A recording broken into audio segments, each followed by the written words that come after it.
Et c'est un plaisir pour moi de donner la parole, d'inviter à monter sur le plateau Jacques Lang, qui est le président du Prix de l'Europe pour le théâtre et qui est l'ancien ministre de la Culture et de l'Éducation français.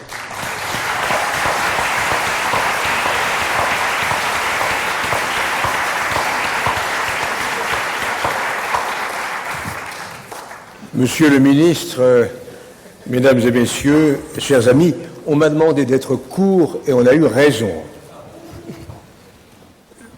Je suis heureux et honoré d'avoir été invité à participer à la clôture de ces journées qui, en effet, ont été, m'a-t-on dit, brillantes et créatives.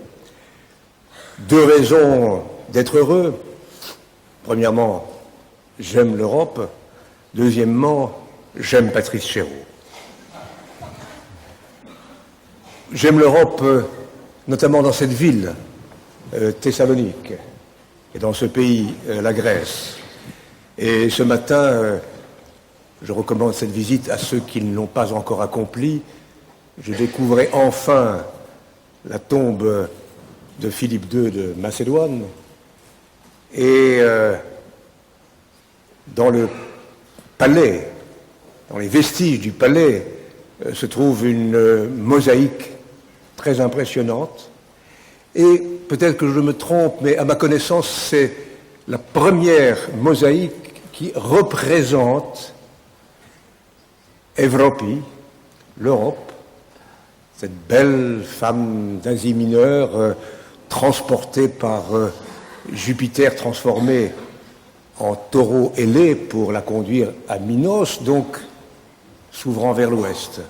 Et Thessalonique est restée une des capitales de l'Europe.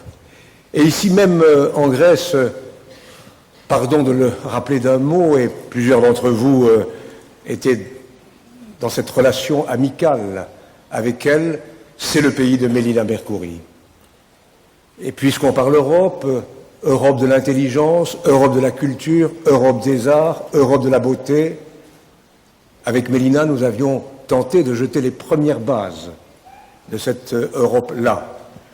Et en particulier à travers cette idée simple de la désignation chaque année d'une capitale culturelle de l'Europe. Et année après année, l'événement est devenu fort, important, et les villes d'Europe se battent pour être choisies. Et puis, j'ai envie aussi de citer un autre nom que plusieurs d'entre vous, enfin que tout le monde ici connaît, pardon. Giorgio Strehler, avec qui nous avons fondé à Paris l'Odéon Théâtre de l'Europe, l'Union des théâtres de l'Europe, qui je crois est associée à ce prix européen. Et puisque, et j'aborde la deuxième raison, c'est Patrice Chéreau, notamment, d'autres artistes aussi tout à l'heure, c'est Patrice Chéreau notamment qui est célébré ici, je dirais que nul mieux que Patrice, en tout cas peu autant que Patrice, incarne cet idéal européen auquel je crois. Et à l'égal de Giorgio, dont il fut l'ami, l'admirateur, l'élève, les langues d'Europe, les cultures d'Europe vivent en lui, vivent à travers ses œuvres cinématographiques, théâtrales. Mozart et Alban Berg, Shakespeare, Dimitriadis, pardon. Au passage, on devrait de temps en temps le jouer un peu plus en Grèce, Dimitriadis. Heiner Müller, Ibsen, Brecht, Bayreuth, Salzbourg, Bilan, et tant d'autres. Et j'ajouterai son engagement civique face à une certaine forme de démagogie, son engagement civique en faveur de la construction européenne. Parler de Patrice Chéreau, parler de son œuvre, de sa personne, c'est une outrecuidance en quelques secondes, en quelques minutes. Que puis-je dire? J'ai eu la chance, le privilège de le rencontrer voici un certain temps. Il avait 20 ans et quelques poussières, mais je le dis tel que je le pense. J'ai l'impression qu'il a toujours 20 ans et quelques autres poussières qui l'ont nourri, qui l'ont transformé, mais il est resté tel qu'il était lui-même. Quand nous avons été un certain nombre à le connaître, vif, enthousiaste, généreux, entêté, ouvert, curieux, cultivé, amoureux de théâtre, amoureux de cinéma. Et nos vies se sont entrecroisées, se sont peut-être, en tout cas pour moi c'est le cas, nourries l'une de l'autre. C'est le premier spectacle que j'ai vu de lui à Nancy, l'héritier de village de Marivaux, et plus tard, ce furent les aventures du TNP, du Palais de Chaillot, et puis celle à laquelle j'ai pu modestement apporter ma contribution lorsqu'avec Catherine Tasquin, Patrice Chéreau a rêvé à Nanterre de construire un théâtre nouveau. Lorsqu'il a imaginé cette maison de la maison du théâtre d'un type autre, où le cinéma côtoierait le théâtre, la musique rencontrerait une école d'acteurs, et dans ce théâtre d'utopie, dans ce théâtre d'art et d'utopie, se sont croisés ou rencontrés Coltès, Genet, Heiner Müller, Peduzzi, Jérôme Deschamps, Hervé Guibert et tant d'autres que je ne cite pas. Et ainsi se sont ouverts, à partir de ce foyer brûlant et vivant de Nanterre, toute une série de chemins, des chemins marqués par sa personnalité, des chemins de lumière vers d'autres horizons, vers d'autres perspectives. Et hier soir encore, ici même, avec Marguerite Duras et Dominique Blanc, et tout à l'heure avec Pierre Guyotat. Je m'arrête là, seulement je veux terminer en laissant la parole à Patrice lui-même. J'ai emprunté ce texte à un assez joli livre qui vient d'être publié par Colette Godard, et dont je recommande la lecture, d'autant plus passionnante que le livre est ponctué de remarques multiples de Patrice, et qui m'ont beaucoup appris. Je vous lis cet extrait signé Patrice Chéreau. Quand j'étais petit, j'étais fasciné en regardant les cartes et les atlas par cette suite de petites îles qui sont quelque part entre l'Alaska et la Sibérie et qui s'appellent, je crois, les îles Aléoutiennes. Et c'est un peu comme cela que je me figure mon travail.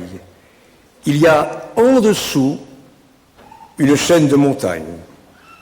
Quelquefois, j'arrive à hisser tout ça au-dessus du niveau de la mer, et cela fait une île. Et parfois pas. La surface des eaux ne laisse rien voir. Mais il y a en dessous quelque chose qui tisse comme une continuité. Il y a des ruptures, des envies de récit, des personnages, une figuration, comme on dirait en peinture. C'est un métier, le mien, plus simple qu'on ne le croit. Il y entre plus de hasard qu'on ne croit, plus de jeux gratuits, plus de rires et de banales difficultés quotidiennes. Et puis, et peut-être là est l'essentiel de la vérité profonde de Patrice Chéreau, et puis, ajoute-t-il, les spectacles se font avec les gens, autour d'eux, avec eux. On ne fait rien d'autre que les regarder, les épauler, les soutenir, se nourrir d'eux et les nourrir à son tour. Alors, parler encore et encore des personnes avec qui je travaille et qui m'accompagnent, me contredisent, me guident et me tiennent tête, ceux ou celles que j'ai aimés et qui m'ont aimé. Il y en a de connus, les acteurs, ceux qu'on voit, Il y a ceux qu'on ne voit pas toujours et qui ne cherchent pas à être vus. Ils sont nombreux. Ils ont toujours été nombreux dans ma vie et ils le seront encore. Je ne suis, en un sens et avec bonheur, que la somme des gens que j'ai rencontrés. Merci Patrice.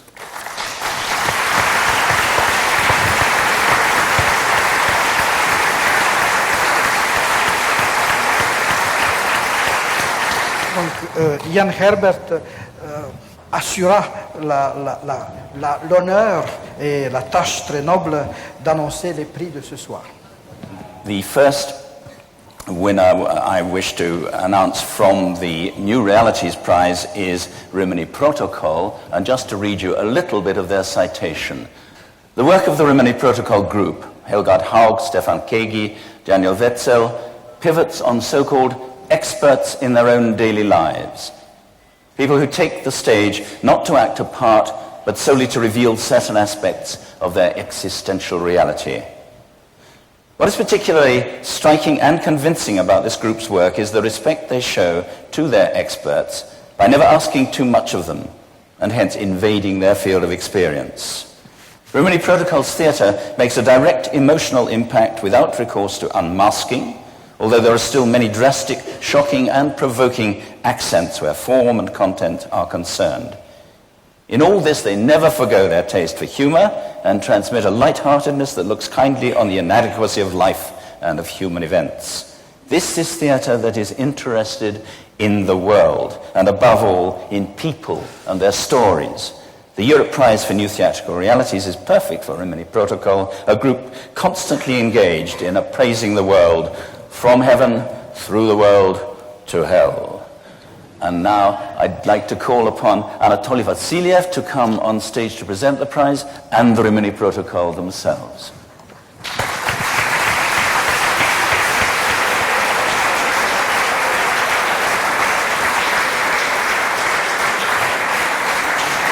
He's here.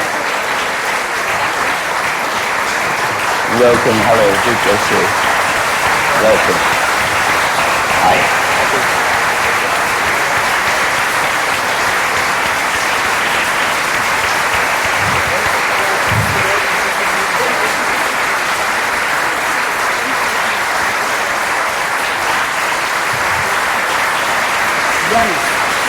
Est-ce que tu veux pas que j'appelle voir l'âme sur le Belarus? Si c'est possible, hein? Il a déjà fait sa propre devoir. Quand il faut donner le prix au Belarus, j'appelle moi. C'est toi, oui. Et moi qui invite l'âme. Non, c'est pas moi.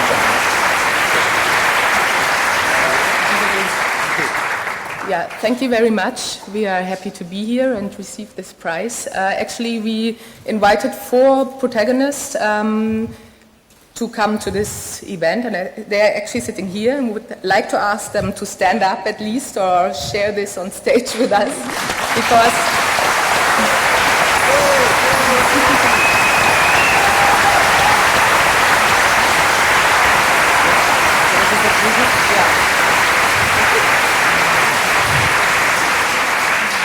Είμαστε ευτυχισμένοι και περήφανοι που παίρνουμε αυτό το βραβείο και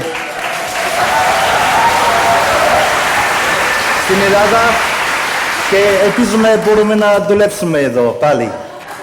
Ευχαριστούμε πάρα πολύ.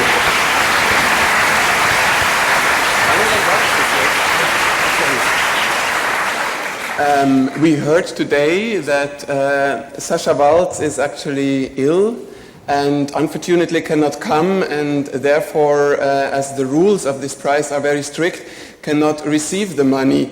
We are very unhappy about this, and but we think we would suggest that it would be actually a very good opportunity to use this money and give it over to the friends from Belarus who have been a wonderful presence in this festival.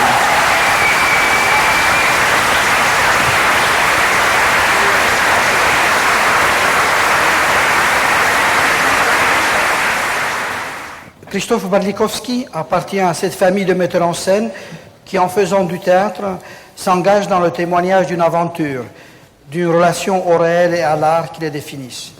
Ils affirment ainsi une identité, non pas grâce à un univers formel constitué ou à un mode de travail, mais à une expérience subjective dont leur spectacle atteste la portée. Ce sont les romantiques du théâtre moderne. Ainsi, ils imposent, chacun à sa manière, ce que l'on pourrait désigner comme étant les théâtres du moi. Pour Warlikowski, mettre en scène, c'est instaurer une relation d'être à être, de subjectivité à subjectivité.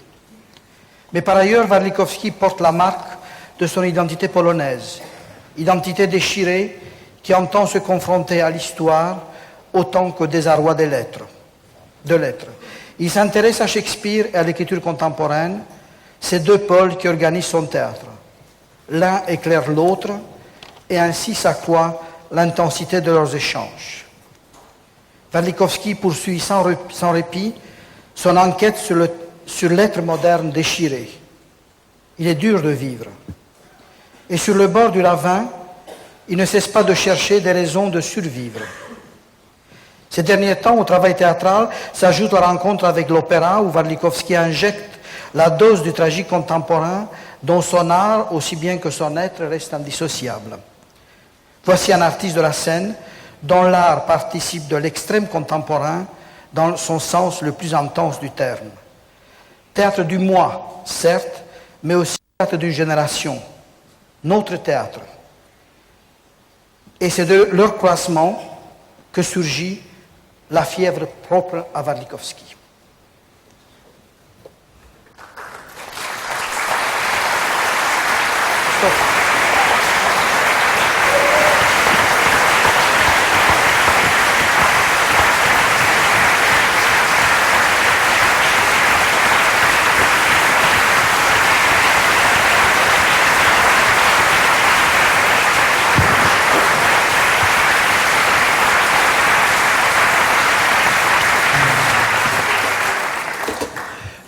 Bonsoir. Donc, je vous avoue que je passe une journée d'enfer parce que je pense toute la journée ou de temps en temps à ce qu'il faudrait vous dire ce soir pour que je sois satisfait et que vous le soyez aussi. Alors, d'abord, je voulais remercier mes comédiens qui sont là présents. Levez-vous, so show yourself.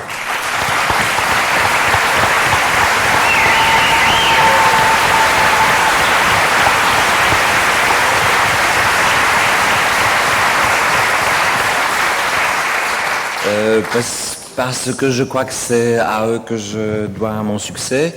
À part les comédiens, il y a Małgorzata Szczęśniak, la décoratrice et puis la costumière, avec qui on travaille depuis toujours. Et pour toujours, peut-être.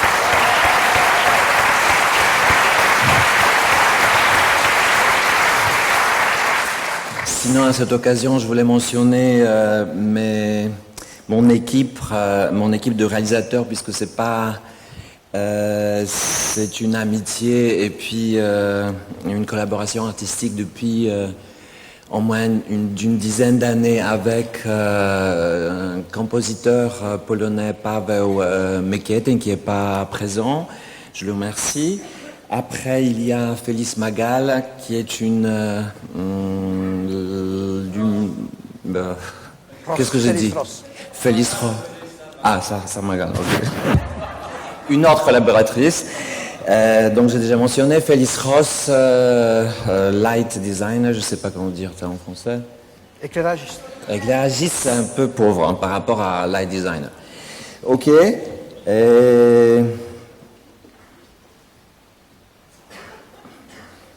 Merci. Alors c'est pas aussi facile avec quelqu'un d'aussi subjectif que moi. Donc il y a juste deux remarques tout à fait subjectives. Donc à propos de ce prix, donc les nouvelles réalités, j'imagine une fois on est compté parmi les nouvelles réalités, on l'est plus. Donc je dis adieu à ma réalité nouvelle. donc qui s'en va avec ce prix. Sinon, je me sens toujours qu'un prix dans le théâtre, c'est comme un cheveu blanc qui est rajouté à la chevelure d'un jeune homme artiste qui vieillit sous le poids des prix. Merci beaucoup.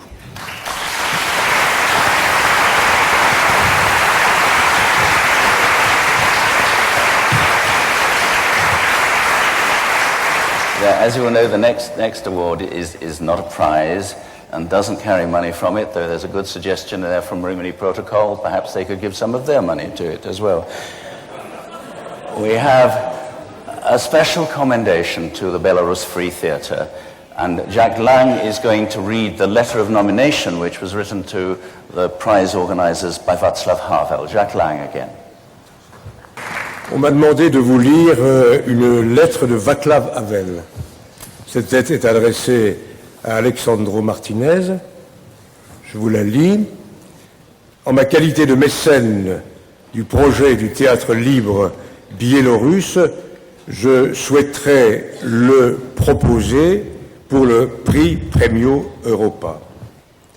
La raison principale qui m'y pousse est que, malgré les interdictions, les vexations, les menaces et les persécutions de la police, ses membres diffusent avec courage un théâtre indépendant, les auteurs et les jeunes talents de la scène.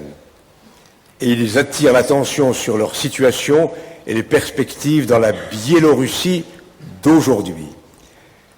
L'activité du théâtre libre me tient énormément à cœur et je suis convaincu qu'il mérite cette prestigieuse récompense internationale.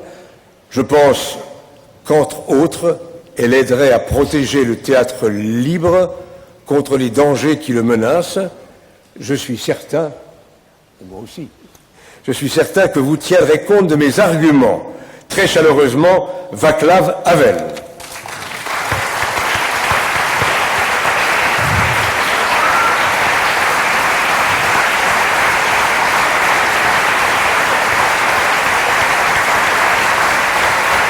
Congratulations. On you go. You don't need to shake my hand. That's all right.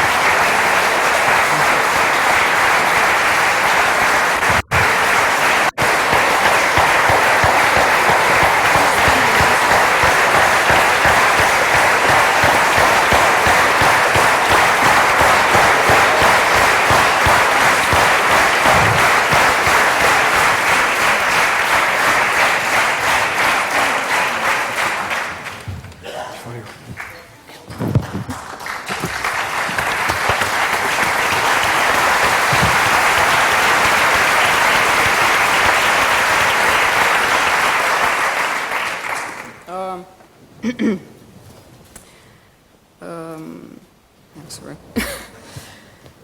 As all of you know that we came from the Soviet Union past, so we're collective people. So we usually come all together.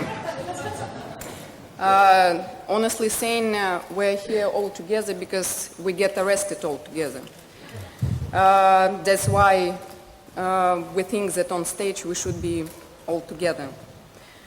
And we know that all of you came from Europe. We came from a zone of silence. This is the country where people are kidnapped, killed, sit in jail. This is the country where actors get arrested for making theater. All of us are in black and white as main characters of our performance being Harold Pinter, because in our country there is no spectrum of colors, it's just black and white. And all of us have a jeans ribbon on our hand as a solidarity with those who sit in jail now. And I would like to ask Alexander Milenkevich, who is the main opponent to Belarusian regime, to come on stage.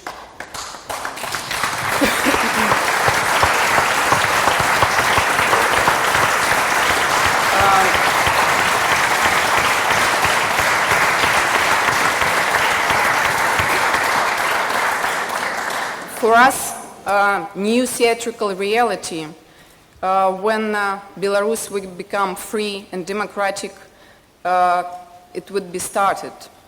Then the best European theaters could come and present their works in our free country. And the new political reality would be for us when Belarus would become European country, European Belarus, as a part of European Union. So this is why I would like Mr. Jean Lang to come out to the stage. On t'invite sur la scène.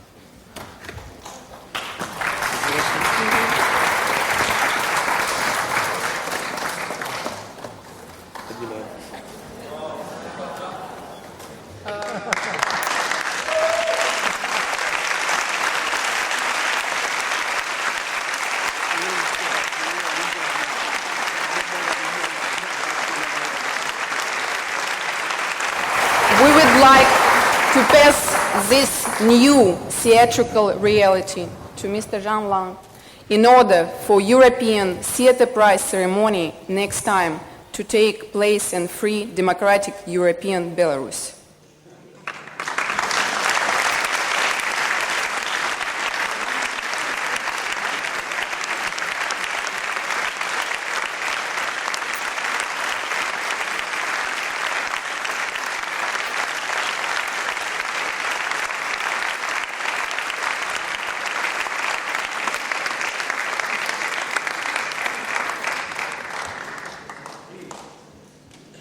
And this is the symbol of solidarity with all the people who sit in jail today in Belarus. Thank you so much for your solidarity.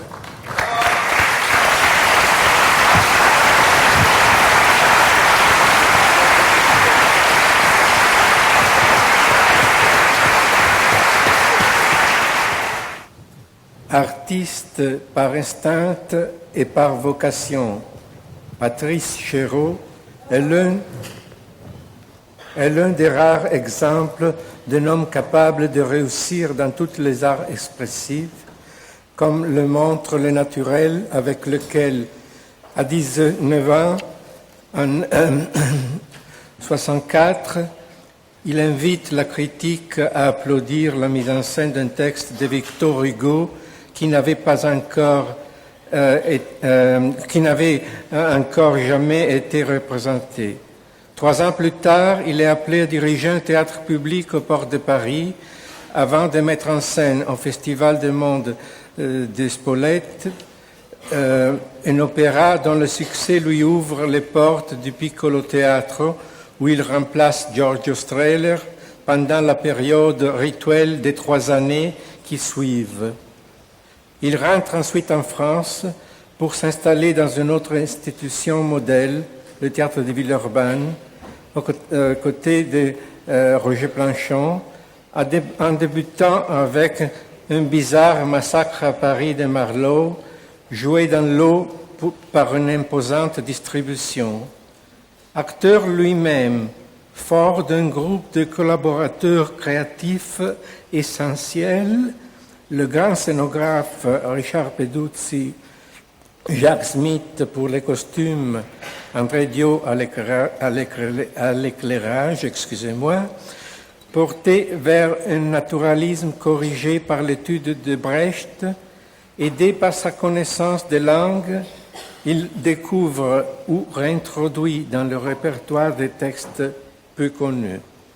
Il relance aussi Marivaux avec une lecture critique impressionnante qui révèle que sous les apparences acclamées d'un auteur de pièces de salon se dissimule un fustigateur de mœurs qui regarde au-delà de son temps. Ainsi, la redécouverte de la dispute, reprise plusieurs fois après la première de 1973 au Festival d'automne, est destinée à faire époque en raison de son actualité brûlante. Chéreau alterne la prose et l'opéra, par exemple avec le Loulou de Berg, qu'il met en scène après celle de Wedekind, et il provoque un scandale avec sa relecture du Ring wagnérien à Bayreuth avec Boulez, tout en commençant déjà à se mesurer au cinéma. C'est toutefois avec son long séjour au Théâtre des Amandiers de Nanterre qu'il atteint le diapason de la prose. C'est en effet à Nanterre qu'il lance un modèle expressif en découvrant et en faisant connaître un grand auteur de notre temps, Bernard-Marie Cortès, dont il met en scène les principales pièces, en commençant par Combat des nègres des chiens pour terminer avec La solitude des champs de coton, en alternance avec Shakespeare, Peer Gynt, Einar Müller, une reprise historique des Paravents de Genet, tout un répertoire qu'il abandonnera ensuite en faveur du cinéma où il sent que la vérité de vie qu'il habite pulse avec plus de force. Mais il ne renonce pas au théâtre pour autant et produit une Phèdre qui fait date, tout en poursuivant son activité dans l'opéra avec plusieurs Mozart et jusqu'au Tristan qu'il a mis en scène cette année à la Scala.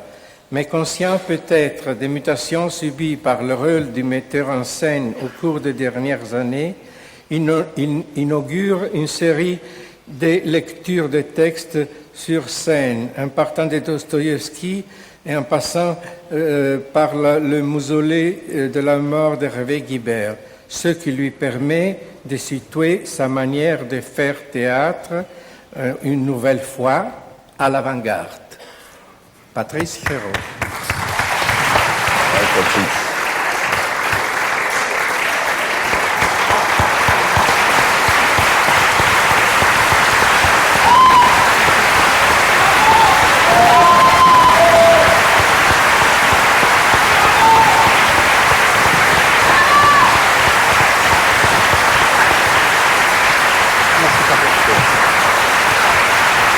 Congratulations.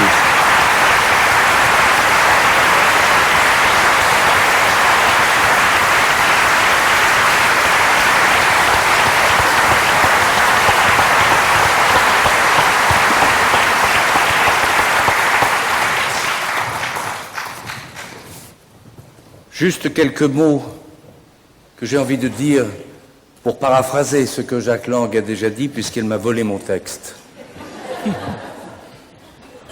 Je voudrais juste dire qu'en me donnant ce prix, vous n'honorez pas une personne, mais une constellation. Celle de tous les gens que j'aime et avec qui j'ai travaillé, et avec qui je continue à travailler, et qui m'ont fabriqué autant que j'ai pu peut-être les modifier.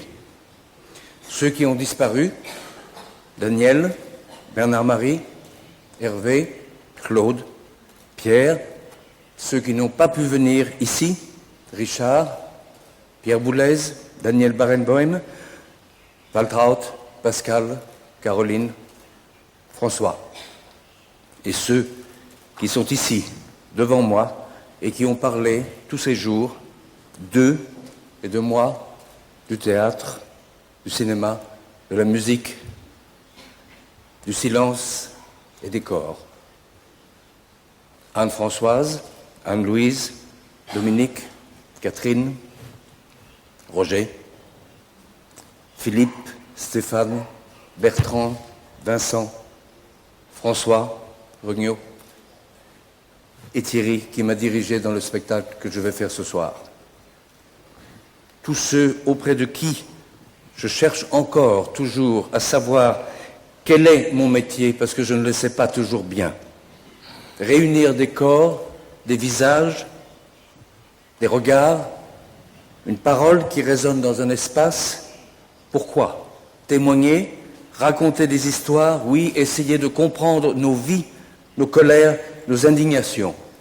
Cela s'appelle metteur en scène, ou ça s'appelle réalisateur, ou ça ne s'appelle pas du tout. Ça se fait. C'est ce que je fais et que je vais continuer à faire encore longtemps. Merci à vous.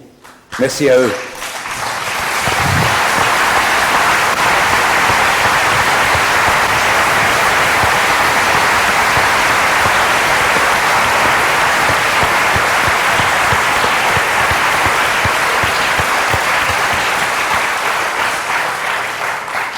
Et comme on disait autrefois, dans les très vieux théâtres, place au théâtre.